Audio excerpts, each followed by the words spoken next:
What's good, everybody? Beautiful people. First things first, I want to say welcome to another episode of the Let's Be Honest podcast. I'm your humble host, DeShields II. You know, it's been such a while since I've done an episode of the podcast, and, you know, I was reached out to by a good friend of mine to essentially create and just put out great energy with beautiful people, and, you know, I'm just so excited about what we're about to do today. Just good vibes, good energy, great content, just amazing people, right? So I want to introduce to you guys the cast of an upcoming film that we're going to get into, but I want to introduce the beautiful people behind it. Director Malik Macon, Thank you. Kierra Nocho, and my man Isaiah Harvey, aka Donald Harvey. You dig? So first things first, I want to say I'm so grateful that you guys were able to take the time out of your day. I appreciate you know, be patient, you know, just to sit down, create, and just, you know, just put out good energy, good vibes, you guys. And, you know, it's just, you know, I believe so much in empowering people around you, Definitely. you know, investing in yourself, you know, just creating with like-minded individuals. I'm so heavy into that. But, you know, for the people that don't know you guys, for the people that aren't familiar with the work you guys do, how would you guys introduce yourself to the people? Malik Macon, Kierra Nocho, and my man Isaiah Harvey. So, I mean, we can start with the director. Okay, so this is my first movie I've directed, but I consider myself a writer. Outside of this, I'm a teacher. I've worked with Louis Tron. We've have one children's book on the way, second one coming. I write poems, I write short stories. The movie originally started as a short story, so I just do a lot. Okay. Yeah. Ms. Nocho? A lot, but I guess I'll say, like, primarily I'm an actress. The ultimate thespian. Yeah, Gotcha. like, I love acting. I recently just became a producer. Wow. With a series called Warrior Woman. Awesome. But other than that, I prefer to just be in front of the camera performing. My day job, I work with autistic kids. I'm a behavior technician, and that's about it. Mr. Harvey? So for the most part, you know me, man, simple, cool, calm, and collected. I try to jump on as many projects, whether they big, small, tall, large, whatever the case may be. I feel as if though if you're an actor, you're gonna touch all aspects. So, and I also do comedy as well. And once Louis Tron, then Malik reached out to me and was like, "Yo, man, you want to be a part of this?" No hesitation, of course. Yeah. Let's get it. Send it over. Send an email. Let's get it, man. Let's read up on it and let's knock it out. I like your energy, bro. For the No simple doubt, fact appreciate it. you know, these days it's you gotta go out and get it, right? Definitely. And so often we sometimes find ourselves waiting for an opportunity, Right. waiting for that chance, that big break. You know, just speaking for myself, I did college radio, right? And I Okay. could have easily waited for a radio station to knock on my, you know, send me an email, or Right. I could have went crazy at that, right? But at the same time, it comes a point where you have to create your own opportunity, right? Right. It comes a point where you have to be the architect of your reality, you and God, right? And Absolutely. you can literally sit idle, or you can rub your hands together and say, okay, how are we gonna do this? Definitely. So I created my own platform. Definitely. Like you guys are all actors, directors, comedians, writers. You guys are the ultimate creators, the ultimate creatives. And in the vein that we live in, things are never sure. You have to maintain ultimate optimism, Absolutely. and it's never easy. Total true. It's never easy. But how did you guys find your starts in the arts? Because the path to the arts is always a unique one. It's always a funny one. It's always an opportunity away. So how did you guys find your beginnings in the arts? Ladies first. Okay. Well, I started off as a dancer. Okay. Like classical training, ballet, tap, jazz, hip hop, all that. At the age of like 3 or 4, so I was already used to like prepping, performing. I was always like an emotional kid. I'm still emotional and an adult, but I would just like, I don't know, delve into like movies and films and like really like feel like. My aunt always told me this story when I was like 5 years old. She told it all the time. I was sitting like on the counter watching what the hell is that show called? Touched by an Angel. Like, Okay, classic. bawling my eyes out. She's like, why don't you just turn it off? She's like, I can't because it's so sad, you know? So, like, I started off as a dancer, but I've always, like, been in touch with emotions and people and things like that. I think I did my first play in 6th grade. It was off a book called the American Girl series. I don't know if they had like I think I heard that. back in the day, old school. Then they had dolls too? Yes, okay. exactly. Don't ask me how I know that, but it was a big deal. It was a big deal, okay? I was over here wondering, like, hold up. It was a big, ask some girl in your life. I'm bet you. No, I'm pretty sure. Isaiah, I ain't gonna lie. It was cultish. Like, It was. Okay. It Gotcha. was. That was one of them like breeze by Jones real quick. You know what I'm saying? It was a wave, okay? But yeah, I don't think I took acting seriously until I got to college. They didn't really have many opportunities in high school. Like, it was like fashion shows. Like, again, always involved in something, right? And then in college, I feel like I finally found the opportunity, like when people were doing like plays and monologues. And then once I started, I just didn't stop, theater minor. And then once I graduated, you know, it was kind of this decision to go the smart route because I was a smart kid. It's like, all right, you can do the academia thing, like get a job and go corporate and blah, blah, blah. And then one of my friends just talked to me like real talk and was like, yo, you're good at this. This is what you need to do. So do it. And since then, I've just programmed myself like, this is what I want to do. I feel that. Like, what I'm hearing is you couldn't help but scratch that itch. Oh, yeah. You found yourself, even when you couldn't do film, right, or act. I'm dancing. Mm-hmm. Doing stuff, you know, on the campus, with the high school or the university. Then when you got to college, you figured, okay, I finally have an opportunity to really be in control of how this is going to go. Absolutely. And you ran with it, and that's so dope to know early who you are, who you want to be, and that can't be understated. Especially our people like us. I feel like so often we come across different people, and sometimes we lose ourselves in those people. Sometimes we can forget who we are. Mm-hmm. So often we try to be something we're not, right? Yeah. But at such a young age, you were so in tune with not only how you felt, but how other people felt. Absolutely. Empathy. Mm-hmm. That's such an underrated trait to have. Mm-hmm. You know, and you know that especially in today's world. That's absolutely, sure. child. They try to break a nigga down. You're right. And it seems like these days all you have is the arts to lean on. Yeah. You know, politics is disgusting. Mm-hmm. You know, you can't watch the news. It's like you got thank God for all these different streaming services. It seems like it just seems like you have to find a way to combat the negativity with some sort of creativity. Mm-hmm. You have to. Oh, I like that. I like that. You have to.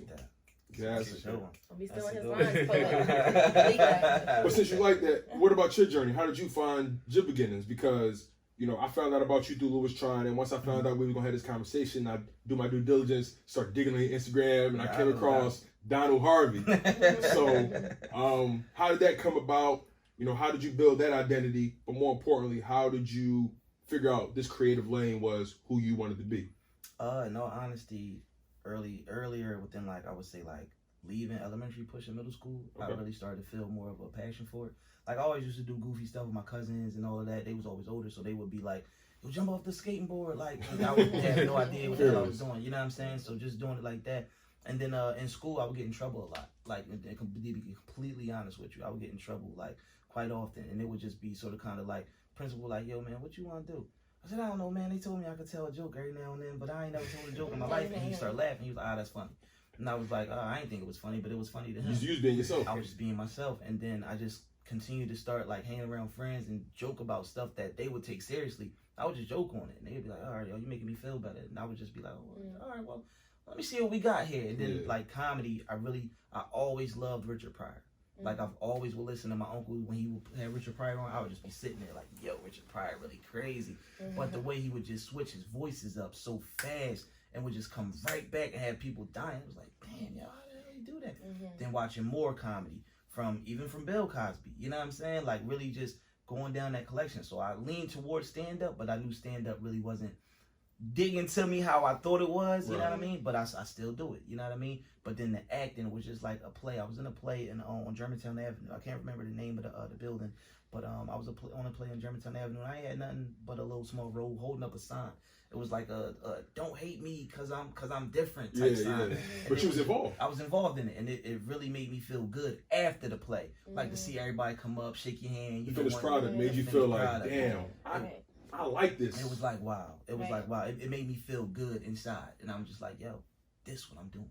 Like, I'm going to make people feel good, like how I feel when I get done filming or when I get done doing a stage play. Just even hold that one little sign. Thank you for whoever that was. Like if you see the shout out to Germantown Dad. Real rap, you know what I'm saying? Shout out to German. That's where I'm from. So Word, it was like solid. a lot of my friends and stuff wasn't really doing what I was doing. And they was just like, don't get me wrong, we all was involved in knucklehead goofy stuff. We all, let's be human. You know what I mean? And it just was sort of kind of like, yo, man, I'm going to go ahead and take this little play role real quick because y'all don't want to do nothing. So I'm going to go ahead and jump on this. And I just kept building on it, kept building. And then I really found a lane for comedy. Just like, yo, you goofy, bro. Be yourself.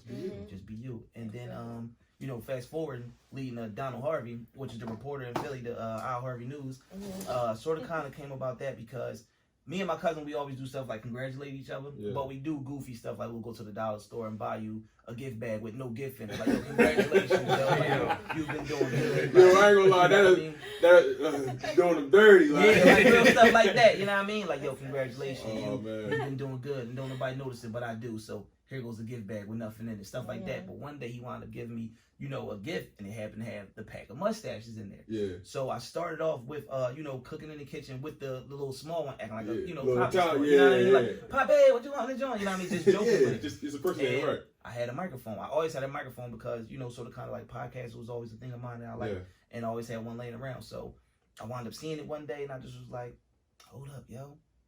I think I got something. Like, I want to do something. And we went outside and we tried it, and it was so cold.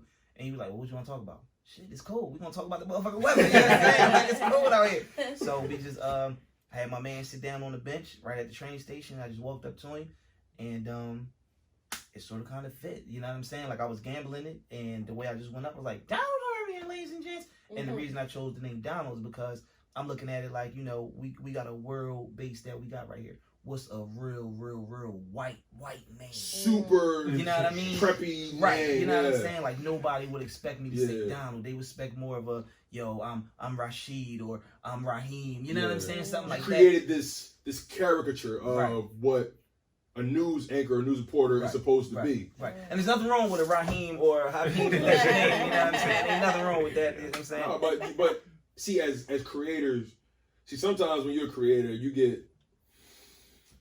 got to play by a different set of rules, right? Definitely. And people try to hold you to the rules of just everyday life or your standard rules, and that's just not it. Not at all. That's just not it. Not at all. You know what I'm saying? And just hearing your story from beginning to end and how you created the Donald Harvey persona, you know, how you found acting and realizing that comedy is your lane. It's so funny. Comedy is so close to like drama. Yep. Yeah. Like I'm pretty sure you guys have seen Adam Sandler and what was the film where his entire family died in 9/11? Not Big Daddy. That was there's a film where Adam Sandler, it was his first dramatic role, I believe, and his entire family died in 9/11, and his best friend was Don Cheadle, and he was trying to get him to bounce back and everything. You never seen Adam Sandler in such a dark human role before. You know, you watch something like Hubie's Halloween, and then you watch what I just told you about. It's like, okay, how is he able to do that? And I've noticed just in film and comedians are some of the darkest people on this planet. They deal with some of the darkest things, you know, inside and around them, and they laugh to keep from crying, essentially. Yeah, I feel like a lot of involvement with close friends just getting killed, and this shit ain't changing. You know what I'm saying? The city's still going up, the numbers are still going up, and I just thank God a lot of minds ain't really, you know, getting caught up in that wave no more.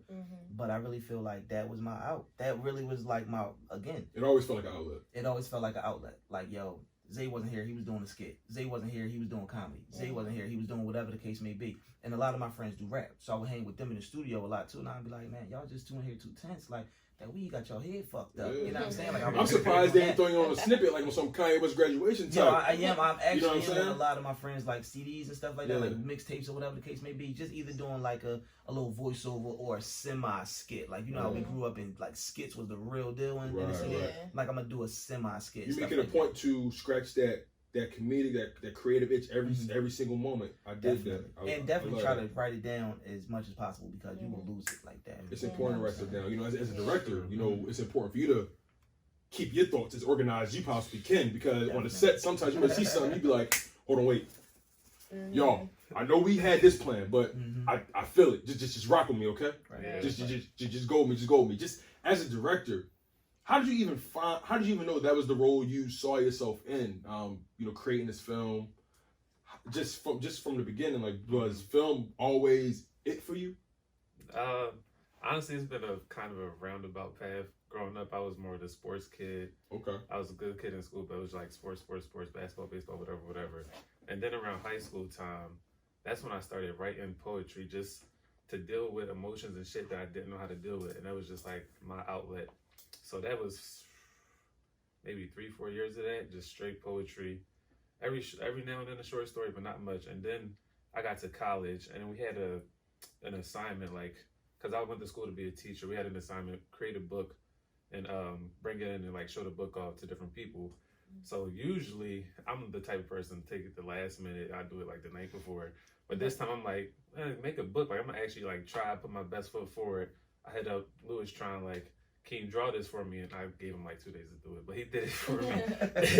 And then like when I read the book, I could see the people in the room. They were like just floored, like staring at me. I'm like, wait, this is not even that good to me, but everybody loved me. It's always like that. Yeah. You're the one that's doing doing it. It's always like that. Mm-hmm. I'm like, wow, if people loving this that much, imagine if I like really put forth effort. So that's when I was like, I need to like try to really do this. And then the crazy thing is, when you do something more and more, it gets easier and you get better.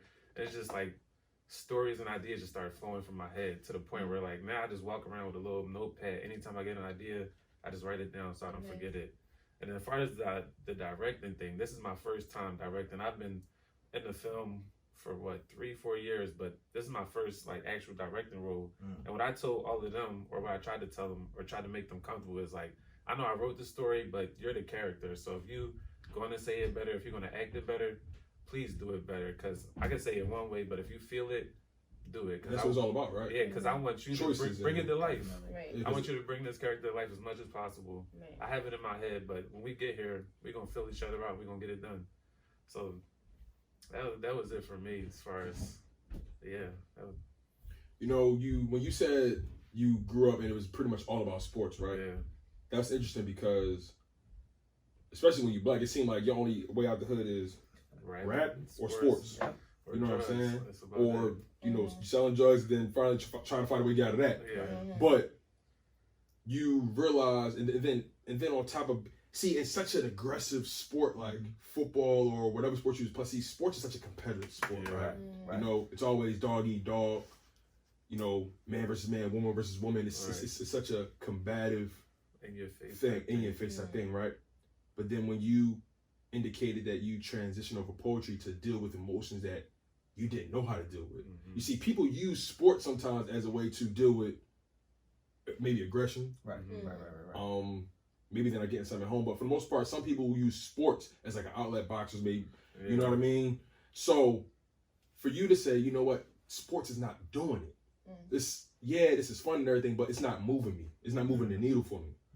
That's heavy. Yeah. That's heavy, and to expose that part of doing poetry, then transitioning over to film, just scratching that creative. It's just so important to scratch that. It's just so important. But now that we know who everybody is and their foundation, let's get into the main reason why we're here. You guys, we are located in Voices Studios, okay? Yeah. And as you guys can see, we have so many different theater posters, so many different projects. Yeah. But most importantly, let's talk about Malik Macon's debut directorial project.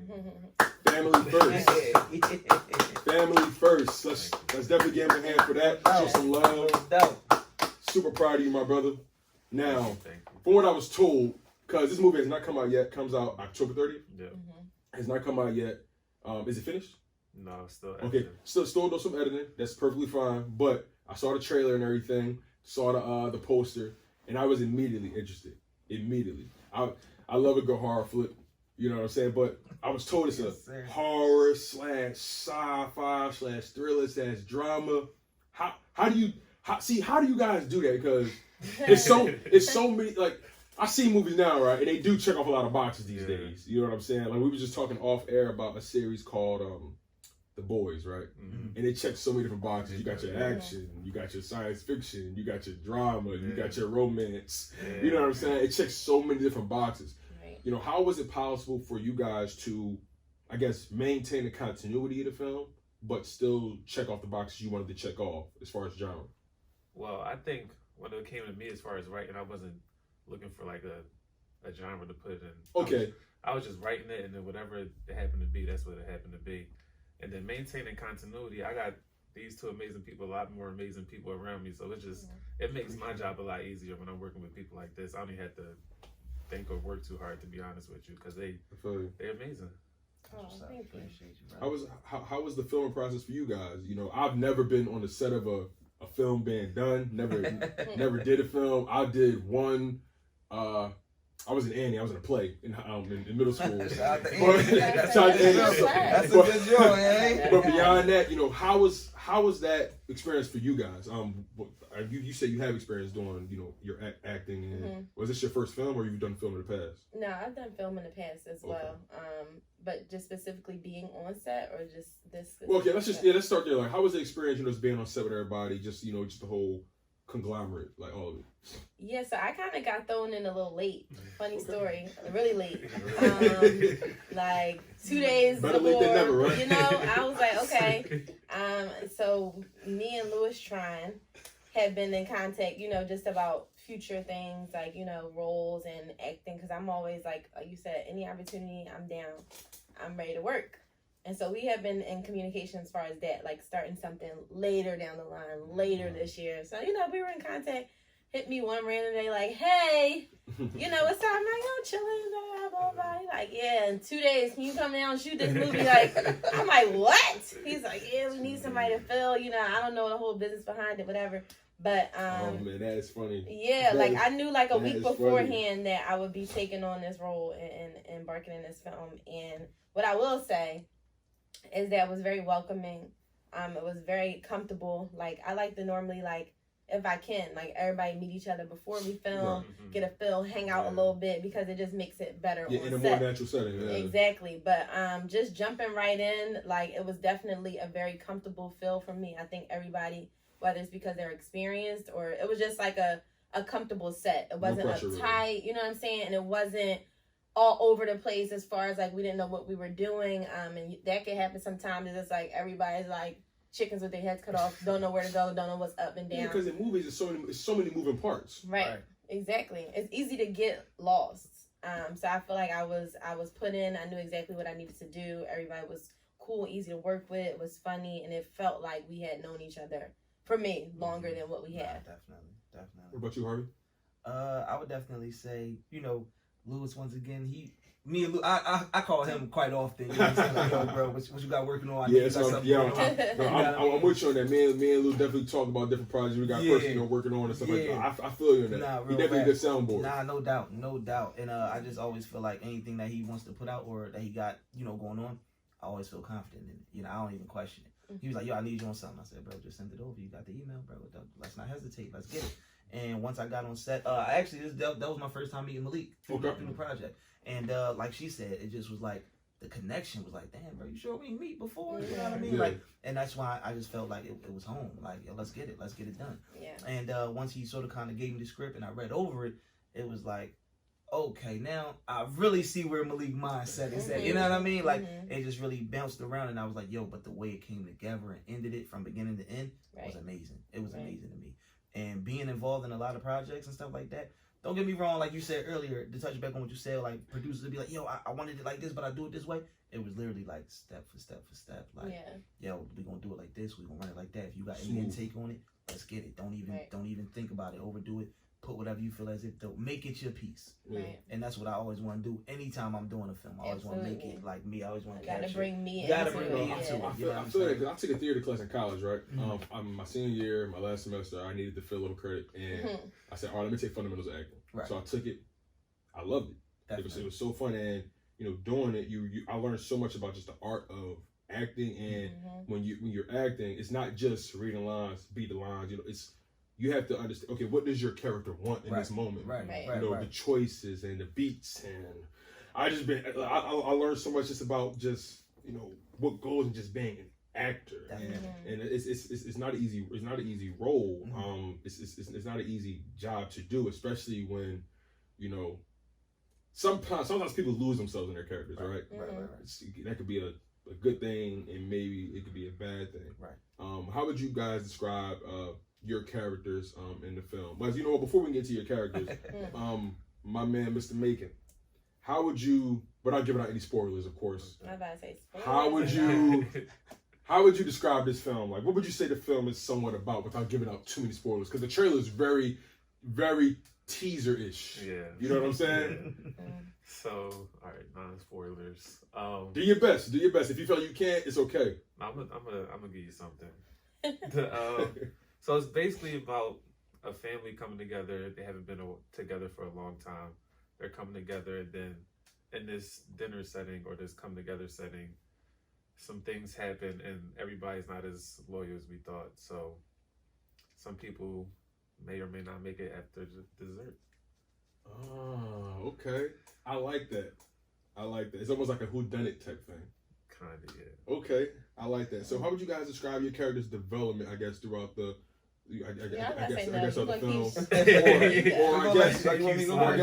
or I guess without revealing too much of your character's motives or intent, how would you describe you guys' individual characters in the film?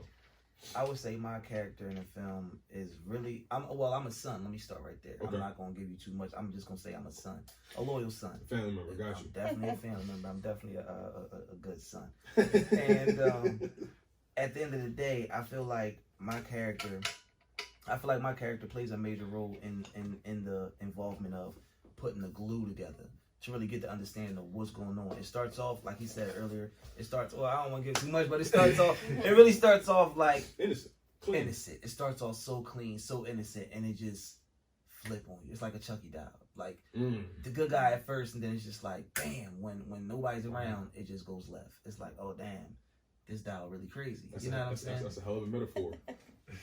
Sure. And I just will leave it at that. You know what I'm saying? If I feel like if I give more, then I'm gonna start giving detail. No, for sure. Because like it's when you make a movie like that, and you so excited about the finished product, and you when you was explaining the process, when you're so excited about a product and you just can't wait for it to get to the people, I totally understand. Yeah, I totally understand. But Miss No-Go? I think she is without saying too much, quietly powerful. I think she has a mouthpiece. I think she's not afraid to say what she wants to say. But she's also not everything out in the open. Like, there's underlying, kind of like mystery about her. You know what I'm saying? It's like, I'll tell you enough to let you know how I feel, but at the end of the day, you really don't know what I really, really feel inside. That's interesting. She's someone who you would think. You think you know me, but you don't really know me. There you go. Okay. You think you know, but you have it's no people idea. like that. They wear their heart on their sleeve, right? But they have an ulterior motive. Right. Essentially. Okay, You're I like that. Path. No, I like that. So, I guess like making this film, especially in the climate that we're in, coronavirus, the social unrest, just so many different things going on. How did you guys make it a point to dedicate the time and effort to this project, just knowing all the different hurdles that, on the daily we had to jump as humans? Go ahead, I was going to say, I think, I can't speak for everybody, but for me, making a film was kind of like almost an escape or a release from the daily, everything that's going on out there. It was like, all right, I could go focus on this for a little bit, and I could just kind of not ignore what's going on, but forget about it for a couple hours and have my attention somewhere else, and that's going to make me feel good. I know I'm going to be around people who I like, and it was as much as a release as it was, like, it was definitely more of a release. Now I'm thinking about it and saying it out loud. Yeah. Therapeutic. Yeah. That's definitely. For me, it was a must to make time, because if I'm not doing anything in my field or in this work for a period of time, I feel like off, like something's weird. Like, it's just like, I hate Corona for this shit. Like, it cut off so much shit. Everything got closed down.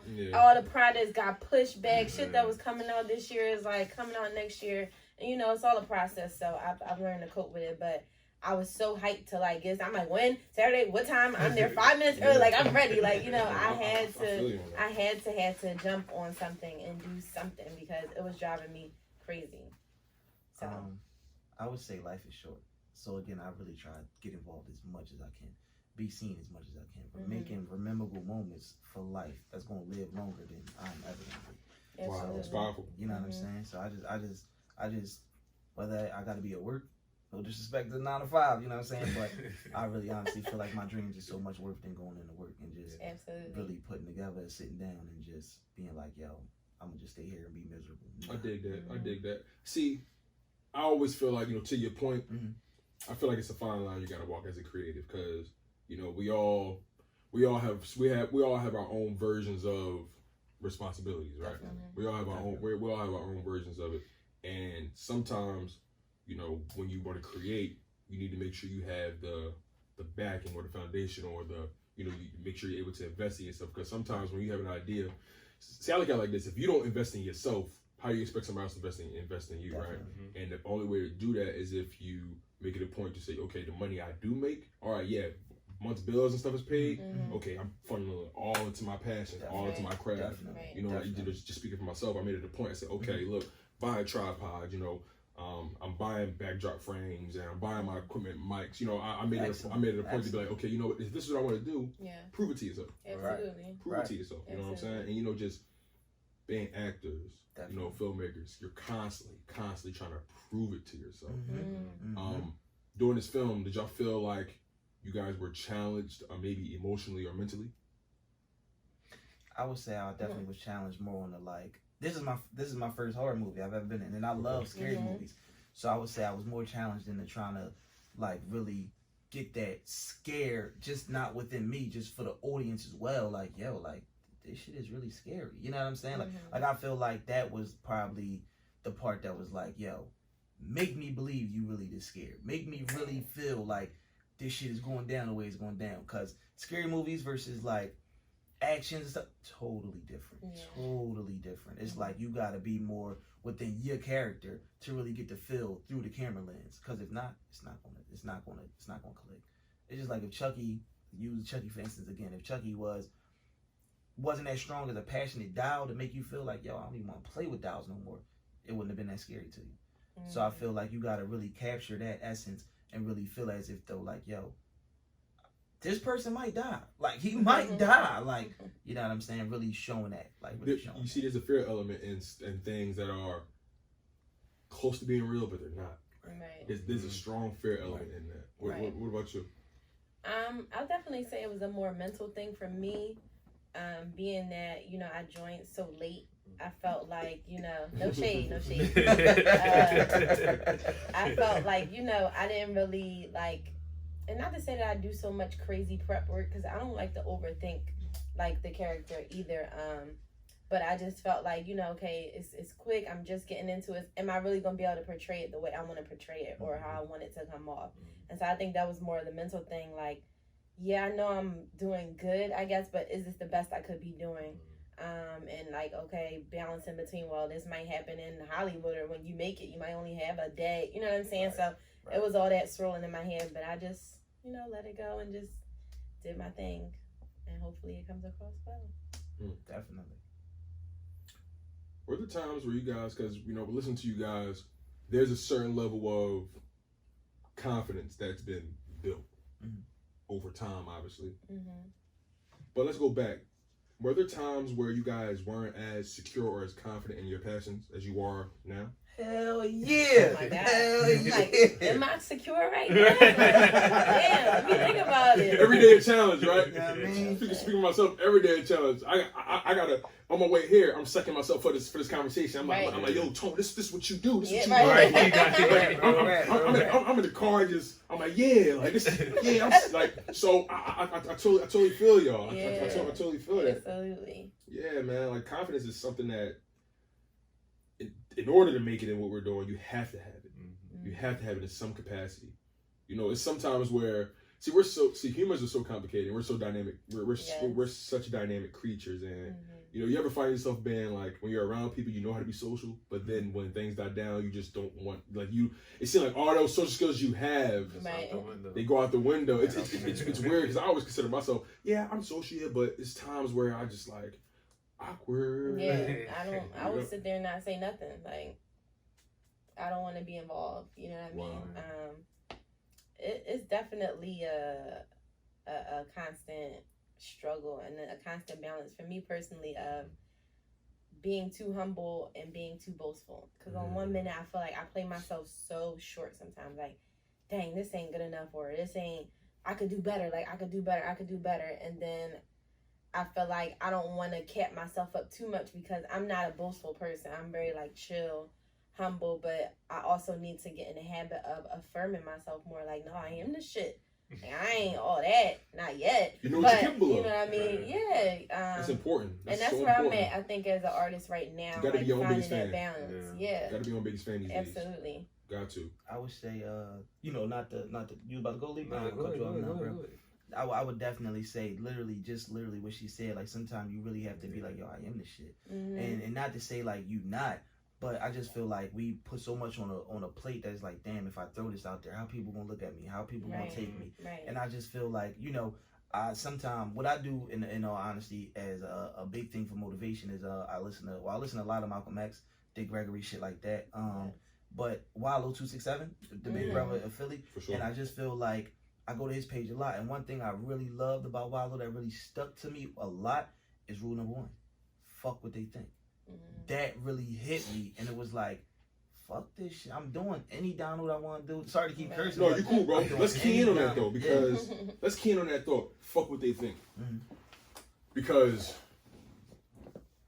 the whole concept of what we do, is predicated on kind of what they think, right? Yeah, Exactly. But at the same time, in order for you to get to where you need to get to, you need to be able to say, fuck what they think. Exactly. If you're not vibing, okay, cool. I know 10 other people that will. Right. Exactly. You know what I'm saying? And that's the part where you gotta remind yourself of as creators. We are not for everybody. Right. And everybody's not for me. Exactly. I'm cool with that. And I'm cool with that. That's I'm so cool fine. with that. You know what I'm saying? That's a beautiful thing about life. Right. You can like what you can like, and I can like what I like, and we don't go at each other about it. But a lot of people don't understand that part of It's it. a simple concept, but it's not. Like, it's like, I don't, what you like, what you don't like, don't bother me. I'm secure enough in what I like. I don't have to challenge you, and vice versa. A lot of people have to feel like you got to believe what I believe for it to be valid. You know, you ever find somebody hit you? You be like, oh, you ever listen to so and so? They be like, oh, you listen to them? What? And you're like, I mean, yeah, like, oh, I don't be vibing with them. I don't see how you do it. It's like, oh, that's cool. Moving on. Like, see, like it's people, like, especially our people. Sometimes it's weird. Like, we got a habit of getting on people for being themselves. Yes. Since when was it ever weird to just be yourself? But it seems like it's only like that when you're black or you're of color, right? It always seems like you have to be some sort of, what's the word I'm looking for? See, we're not a monolith. You know what I'm saying? Definitely. There's so many layers to us as human beings, so many layers to us as creatives. I refuse to allow someone to put me in a box. I refuse to. Just how I love talking to people on this topic time, this conversation. I love having sports talk. You know what I'm saying? Like, it's so many levels to us as creative human beings that we have to be able to access that, and we have to be able to share that, with the people. And again, fuck what they think. It is what it is. This is my truth, and I'm never going to let somebody make me feel like a fraud for living my truth. Absolutely. Never. So like, we touched on briefly like that self-doubt. You know what I'm saying? How do you guys? I know you said you listen to Malcolm X, the Gregory, to gear you up. Yeah, you know what I'm saying? A lot of motivation. What about you, Malik? How do you gear yourself up when things don't seem like they going right? It's as far as writing, it's hard because as a writer, you can literally always go back and change it. So, and then after I write something, I'm like, damn, I could have said that better. I could have did that differently. Like literally every time. But I've learned to like be able to put something down and put it away. And then I might like start something new or take a week off and then go back to it like with some fresh eyes. And then I'll be able to, I guess, not edit it more, but just be a little bit more comfortable with what it was. It's almost like it's detached from me. It's like somebody else's work at that point. So then I could look at it like, oh, this is actually good. Like, I'm not tripping, but it's like at the same time, I can still make it better. But you got to put it down at some point. It's just a lot of back and forth, at least in my head when it comes to that, as far as writing. And then everything else, how I hype myself up is either music or, like you said, motivational speakers, Zig Ziglar, Les Brown, all of them. Definitely. Especially, like, as soon as I get up, that's the first thing I put on. And 10, 15 minutes, 30 minutes, whatever it is. I turn that on my phone and I just sit there and just listen to it. Yeah. Get my mind right. Yeah. Les Brown, a beast. E.T. Yeah. a beast. E.T. E.T. a beast, Yeah. man. E.T. is a beast. Believe it or not, y'all know who get me up? Mike Tyson. Yo, Yeah. Muhammad Ali. It's for weird, me, like, but too. because he's not the most, how can I put it? His voice doesn't have like the most bass, right? Right. But it's his word choices, His his lingo, yeah. like his vernacular, the way he goes The about way it, he but delivered the message. the way he delivered the message. Yeah. But you know, with being a creative, we're putting out content like we do comes massive amounts of criticism. How do y'all differentiate between the constructive versus the destructive? Because sometimes wolves could be in sheep's clothing. Right. I guess I just take it all in stride. I haven't really heard anyone outright like that I didn't know come to me and say something that I considered negative or anything that wasn't really positive. So I always take it in my hands to get feedback. So I'll ask like people who I know are, you know, attentive or interested in film. I'll ask for their feedback. So I know it's constructive because I trust you. I'm asking you for your opinion. I'm going to ask you specific things because even though you may not find it or look for it, I want you to look at this specifically, and this is what I want you to look for. Do you think this did this or this? So I feel like I'm always welcoming it. I never got it unwarranted. I never got it in a sense where it's like, damn, like I ain't asked you for all that. I am asking you for that. So, you know, give me your honest opinion because if I'm asking you, it's something that I want to work on or try to do better. Or if it's fine, it's something that I want to stop overthinking about and be like, no, Key, you good. It's good. This is good. All right, cool. Then I can let it go. But as a creative, you can't help it to overthink it, right? Oh, yeah. You really can't. Like you said, you'll have a piece of writing and you got to come back to it with a fresh pair of eyes because you're going to find yourself just, nah, that ain't going to work. No. The next thing you know, you're erasing so much the paper tearing. Yeah. You know what I'm saying? What about you? I would honestly say I'm open for it. Like I do comedy, so I just feel like you're at the mercy of the masses. It's raw form. They gonna tell me exactly. We don't believe you. Right. You know what I'm saying? Like you could be walking down the street, Donald. That shit wasn't funny last week. All right, bro. I got you.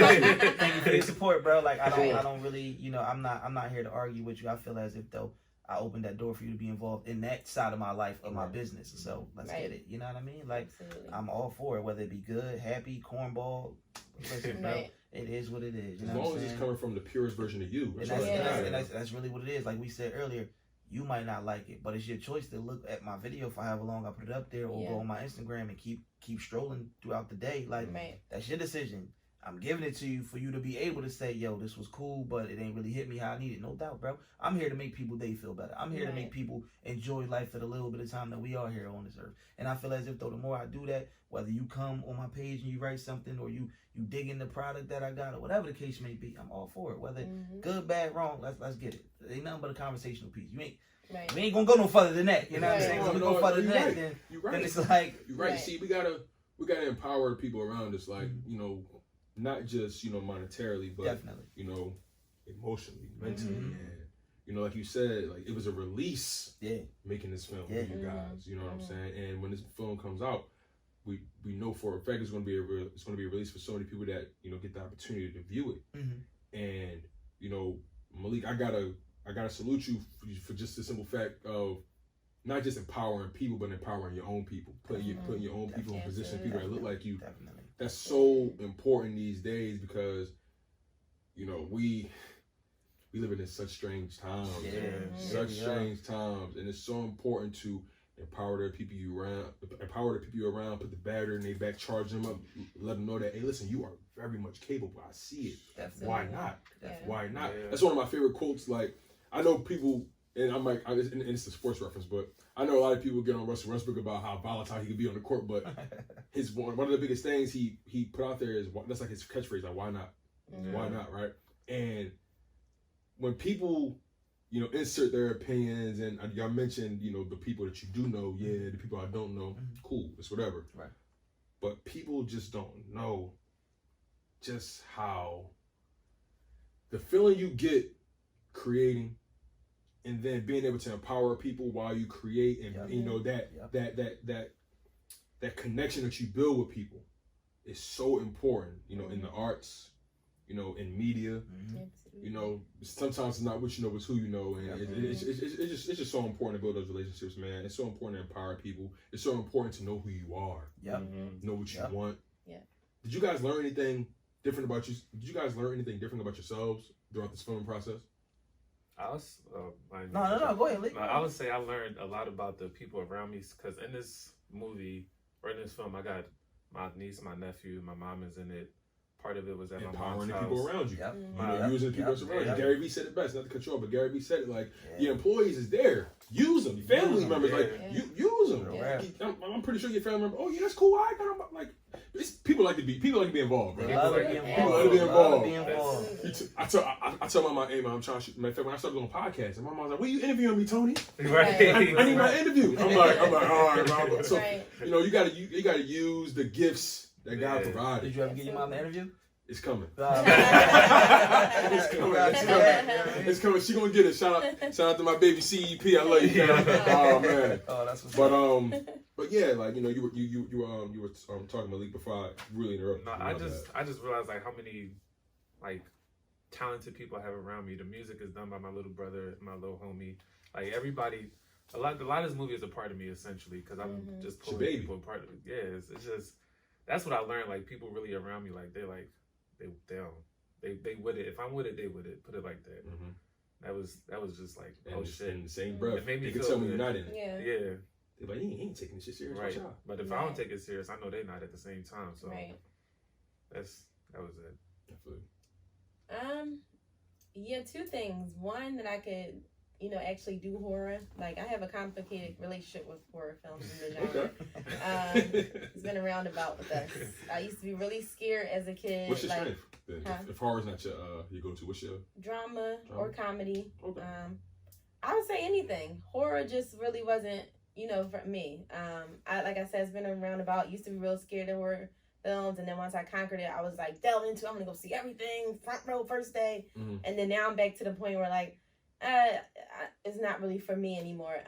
And so I never even envisioned myself doing a horror film. I always thought about it like, would I do it? And I was like, yeah, if the money's right, but like seeing that I could actually do it and believe it, that was a thing. And also working with kids. I've never worked with kids, and even though it was brief and short, like to see how kids act and like see how they can just jump into character, and it made me so intrigued. And I was like so staring at them like from just for the little pieces of acting that they did. I'm like, oh yeah, I gotta work with kids. Like we would really fuck some shit up. Like, kids got this button they can hit. Right? It's just so pure, and that's where that's how I aspire to be all the time with my acting. Just hop right in and jump back to what I was saying about having a little time to prepare. Like, can I just hop right in and be, you know, there? And seeing those kids was like, damn, like, you know. So I think that would be my takeaway. Like just exploring the horror genre, and then working with kids.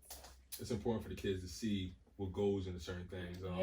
Like I'm so big on just letting kids just experience something different than what they know. You know, kids all they know is the music and the athletes, right? But you know, when you see a kid like, you know, like Lil's trying little sister AJ, like when you see a kid that's just so pure in terms of who she is and what she want to be and just her unadulterated goofy self, like she's just her. And I love a kid. I love pure kids. Like just like a kid that's really a pure, not the kids that's too smart, you know, too ahead of their years. You know what I'm saying?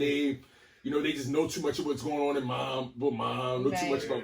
I just love like those pure kids, man. And it's just so important to show them what you can be, what you can love, whatever you want to do, you can bring it to life. Absolutely. It's so possible. But what did you learn about yourself throughout this whole process? To be completely honest with you, it's always a learning process. I feel as if though you never step in the room thinking you're the smartest person. You're in the wrong room. You know what I'm saying? So even like she said, to touch back on the kids, just seeing their reaction and just like how serious they was and like just, yo, time out real quick, focus. They was like, I'm here. Like, let's get it. That was like, damn. Right. Them boys don't do this right now.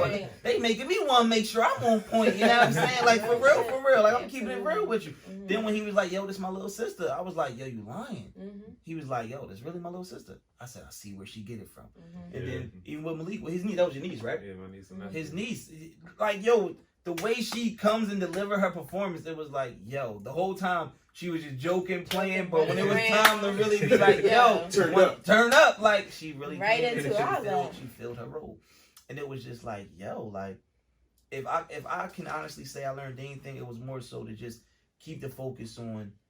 It's all acting. It's a learning. It's all art, and for everybody. Everybody's going to throw a different performance. Everybody's going to go a different way. The way you might look at it, they not looking at it like that. They gonna be like, well, I'm going to come to the door like this. I'm not going to skip to the door. I'm going to run to the door like this. Right. So I would honestly say, like, just looking at the outside view of just like really involved with everybody, I would say like learning. It still was a learning process for me, and even just to see the kids' performances, it was like I'm as we sit here right now, it's like I'm still learning from the performance I seen from them through my own eyes, even at the table. Like the eating table, it was like, yo, y'all so on point. No looking at the camera, just like natural. Just natural. When the camera come around, it's not even like it's in your face. It's just like any other time people would have been like, oh damn, hold eating again. They was just like, like the camera not even there, and it was like, damn, yo, that's real skill. That's skill. So learning, that would be a hard one. I would honestly say you're always like it's always a learning process, and I'm always down to gain knowledge. The more knowledge, the better. The more knowledge, the better. I feel you. What it sounds like, the perfect imperfection. Definitely. The perfect. That's the beautiful thing about just art and creativity and just. And even when I met his mom was like mad humble. His mom was mad humble. That's part of the whole. You know what I'm saying? Like she was gonna go out and use the crib. Like, you know what I'm saying? Like I appreciate that. You know what I mean? Had us dying. No, that's so dope, man. That's so dope. Just to have that support. Just to be. See, when you create, it's so important to feel like you got. An audience in a way, like I guess fans in a way. It's so important to just have those people that support you. For me, myself, my family supports me wholeheartedly in what I do. Like, I got my 9 to 5, but they let me literally they give me the space and time to create in the crib. Definitely. You know what I'm saying? Like they really respect what I'm trying to build, what I'm trying to do, and that really just can't be taken for granted. Not it really can't. Not at all. It really can't, man. But I like to. We're getting close to the climax of our conversation. I like I like to normally, end it with these set of questions. So, and this is direct to all three of you guys, right? Okay. This no particular order. You guys need to chime in as you see fit. You can be collaborative effort, however you want to do it. But there are no limits. There are no obstacles. Okay. Where are you guys 5 to 10 years from now? No limits. 5 to 10 years from now. Your choice, like. Well, in all honesty, your roles my bad if I call you your It is a deep question, and you can tweak it however you see fit, so you can get it done. But I mean, just maybe not in 5 to 10, but just in general, no limits, no obstacles. How would your future be constructed? No limits, no obstacles. To be completely honest with you, at this point in time, me and a good couple of friends of mine, we have a TV channel called MGTV, and it's on Roku, and it's doing really well right now. Yeah, so it's picking up a lot of revenue. But within the 5 to 10 years, honestly, just being on a huge, bigger platform. I feel as if if Tyler Perry could do it with just sitting in the backseat of his car and knocking it out, there should be no excuse to me. If Wallow could do 20 years plus in jail and come home and be on top of the way he is, there's no excuse where I should not be. I feel as if definitely growing bigger than Philadelphia. Like, I love Philly to death. It's always going to be the home. But growing bigger than Philly. Growing just bigger than New York. Growing bigger than just being on the East Coast. I feel as though the West Coast evolved as well. Right. Just being more of a bigger person than I am. And not just a personal, selfish, like individually, but everybody that I'm involved with. Even that go to Lewis, Malik, even that go to Everybody eat. And I just feel as though I have a daughter. So at the end of the day, I know what I want for my daughter in life, because I already was in experience of, like, the school was cool, but I know it's better schools out there. So I feel as if within the next 5 to 10, I should be a millionaire plus. And I'm just going to throw that out there because I feel as if it's capable. And I'm going to make sure I make it become capable. Absolutely. And then I'm going to be just completely honest with you. I'm not turning down no opportunities that's beneficial or that's going to help me. Or that's not going to compromise who I am as a person. Absolutely. I'm all the way for it. You know what I'm saying? I feel as if the person I am as a human being, I'm cool. Like I'm good with who I am as a human. You know what I'm saying? I love so I'm just gonna be honest with you, bro. In the next 5 to 10, I feel as if everybody that I'm doing things with and I'm involved with, we all gonna grow. Because if I eat, we all gonna eat. Because the goal is to ultimately just be able to eat off your art, right? Definitely. That's the goal. Because like for me personally, it's not about ego. It's not about being I just want to be able to be successful, E, be respected for what I'm doing. Definitely. Right. That's all. Definitely. I feel as if though, man, it's no limit to success. You know what I'm saying? As Master P would say. You know what I mean? It's no limit to success. Absolutely. You can't put a top on success and be like, I'm successful. Yep. I feel as if though, my bad to keep going. No, you're bodying this right Yeah, now. You put the battery in my back. You know what I'm saying? But I honestly feel like even the people that's already comfortable in the mansions, y'all content, y'all cool. I ain't never have a mansion a day in my life. Right. I've been in them plenty of times. But having a mansion that I own with land and acres, nah, I've never had that, so I need that. Right. And I'm going to accomplish that. And I'm going to make sure I accomplish that. Big So, facts. you know, within the next 5 years, I definitely see the train that I'm on continue to move and exceed faster than what it's going right now. Because that's the goal. That's the ultimate goal. And we're going to make sure we accomplish that. Who would have thought this time last year we'd had a TV channel? Not me. Right. So, Right. I'm going to be honest with you, man. Shout out to NGTV. Shout out to my dog, Vic, Big Shug. I love you, man. And we going to make it work. And that's my home girl, to be honest with you. Big dog. You know what I'm saying? A Big lot of dog people, with the big talk. I you like feel it. me? When I I love say it. Big Shug, everybody be like, yo, what's up? Let me meet him. That's my, she a female. Oh, yeah. That's a funny It's a thing. real rap. It's a real rap. To You know the what I'm saying? ladies. Shout out to the Oh, ladies, man. you know what I mean? And I just feel like So, the work, the process of the work is going to keep moving. You got to keep yourself involved. You got to keep yourself involved. So I feel like I'm going to just continue to be involved because at the end of the day, like I said earlier, I really want more projects that I'm on to surpass me longer than being here. And you never know. God willing, I'm still here within the next 5 years because it's crazy. We could all walk out of here and something go left. Right. You understand That's what I'm real saying? life, you So right. God willing, I'm still here, and I you know, I pray that I am, and I feel as if though deep down within, I will be. You know what I'm saying? Yes, So sir. I'm gonna end it with that. You know? so For me, 5 to 10, like you said, sky's the limit. So I don't even have too much to really put it on. I just know bigger and better. I'll say that. Similar to what we're doing now, sitting here talking about our accomplishments, sitting here and talking about the projects that we in. But this time, this project might be on TV. This might be in a theater coming to you. That one might be on and that's the Netflix. dope thing Like, about today, right? It's so many avenues to. I don't know where it's so gonna many. be. I don't know what it's gonna be at. I don't But know just if I'm bigger and holding an better, just Oscar elevated. or an Emmy. I don't know. Or But it's or up. Tony, like, hey. You know, like Hey. it doesn't really matter for me as long as that I'm still, you know, doing what I love and growing in what I love and continuing to make a name for myself that I Definitely. uphold and that I love. Then I'm Gucci. Yeah. So like that's it. Bigger and better. I like it. Like that. I think for me, 5 to 10 years, I would like to see voices on the map a little bit, and I want to see not Philly become New York, but I want to create like that New York, LA type. Yo, let's go to Philly and work. Like you don't get that. Let's go to Philly. You get that. Let's go to New York. Let's go to LA. That's That's a I want to major make kid. It's that. funny you said that. That's Your, real rap. Major your kid. dream, similar to mine. We're going to talk off camera, but like, Yeah. I want to make that Philly hub. Like, oh yeah, because we got everything. We have Except so they take- much. they We take- have everything. There's so much everything. talent in our So much city. talent. So much Yes. talent in our Oh my city, God. man. There's so much, man.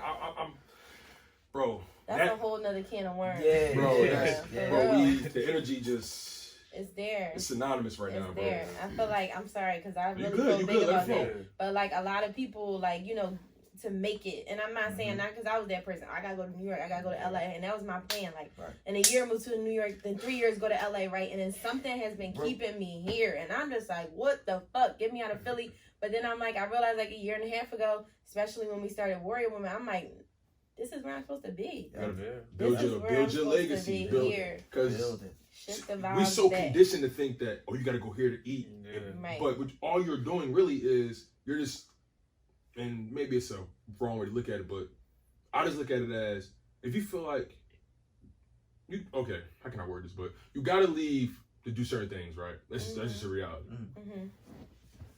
But in a way, all you're basically doing is attaching yourself to someone else's legacy. Right. Why not build your own legacy? Mm-hmm. Why not build that hub in Philly? Make Philly the hub. Make Philly a hub for entertainment, media, Platforms all out the door. acting, theater. Why can't Philly be like y'all said? Hey, listen, we're going to Philly to work. Right. Yeah. You know what I'm saying? Welcome to It's us. always Atlanta. It's always New York. It's Always. always LA. They come to You know what I'm Philly saying? and No step us. disrespecting none of them, but Yeah. it's just the fact that our city got so many talented people. So much.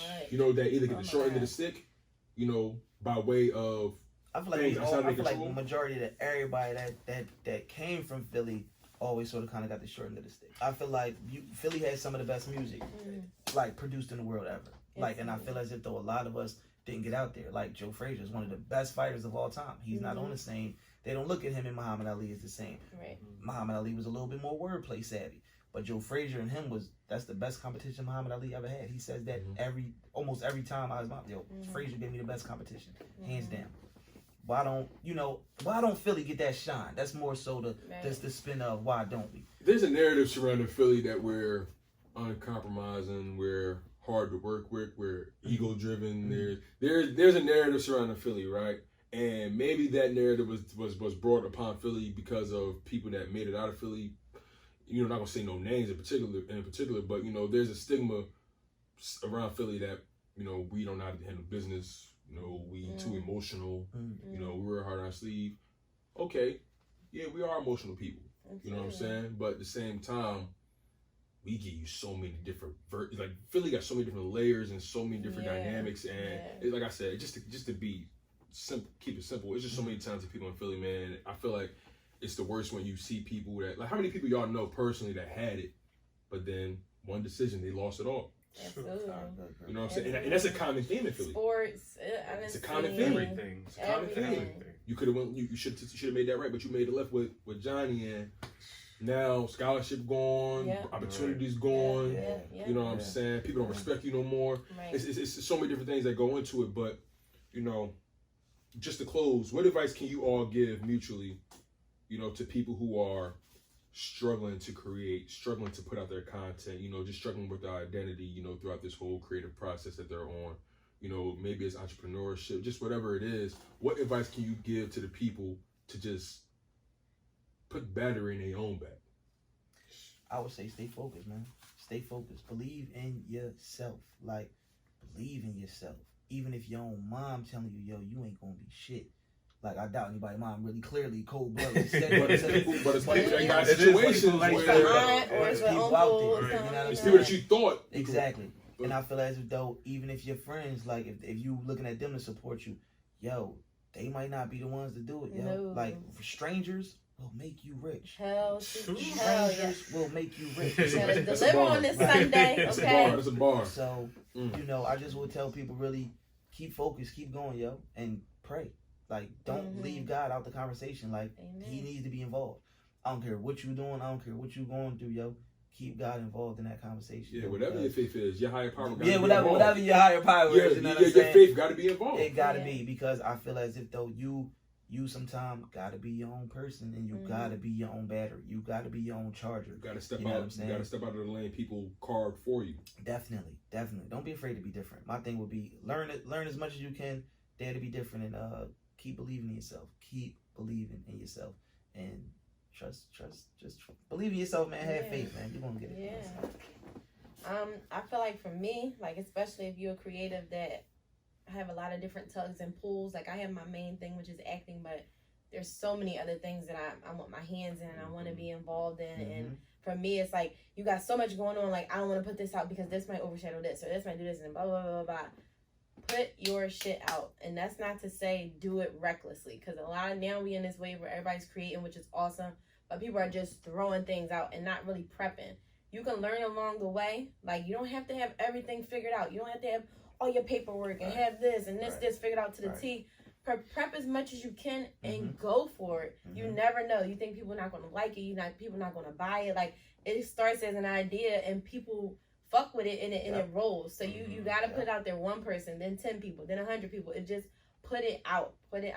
Don't plan too much. Don't overthink it too much. But also, treat it with care and put it out. It's going to do something. Like you said, believe in it. If you believe in it, somebody else will. It's about the power of the mind and power of believing, having faith. Everything just produce. And it'll manifest. Manifestation. That's it. And it's going to hit every time. It ain't going to be in a day. It's not going to be in a week. But keep going, like you said, and just put it out. You got to start. You have to start somewhere. It's a marathon, isn't it? Definitely. It's a marathon. They don't sprint, they don't marathon. Like, life is about marathons and relays. You know what I'm saying? Because you gotta last. It's an endurance game. Absolutely. And then at some point you might have to pass the baton to somebody else to put them in position. Right. So Malik, what about you? I would say do a little bit each day, whatever you're doing, because you you got to build that momentum. If you do it a little bit each day, it gets easier and easier. Then you doing it 10 minutes one day, then you're doing it 30 minutes, then you're doing it an hour. Right. Next thing you know, you're doing it 2 hours a day, and it feel like it's nothing. Right. So when you build that momentum, it's crazy how building that momentum is so key. Once you got it, it's like nothing. But starting it off is so hard. They go to her point. But They go to her point about when she got too far away from what she wanted to do. It's like something I feel off. Exactly. Like, I'm a little more irritated than normal. Like, It's like warming your car up. When you get in your car, if you ain't driving in like 3 weeks, you have to sit there and take the time to warm it up. Sit there for 20 minutes. If you're driving it every day, you can warm it up 5 minutes and go. That's all that momentum is. But warming your car up pretty much. Awesome advice. That's big advice. That's big advice. Great advice. On that note, y'all, we are coming from Voices Studios, and we are promoting the film Family First. Family First. Directed by Malik Macon, starring Kierra Nocho and my man Isaiah Harvey, man. On top of that, we have 2 other actors that are involved in the film as well. They weren't able to make it today, but we're going to shout them out. What was their names? Ronnie Riggles and Janae Shavers. Shout out Ronnie Riggles and Janae Shavers for being involved with the Family First film. Shout out family, friends. Shout out the supporters. Shout out the haters. Shout out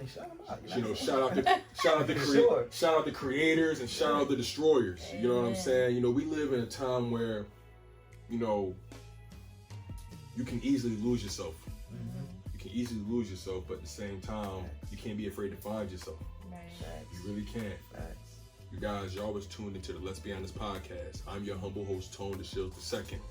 I was joined by Malik Macon, Kierra Nocho, and Isaiah Harvey, aka Donald Harvey. Keep it locked, y'all. One love. Appreciate you. Thank you for having us too, man. I really appreciate it.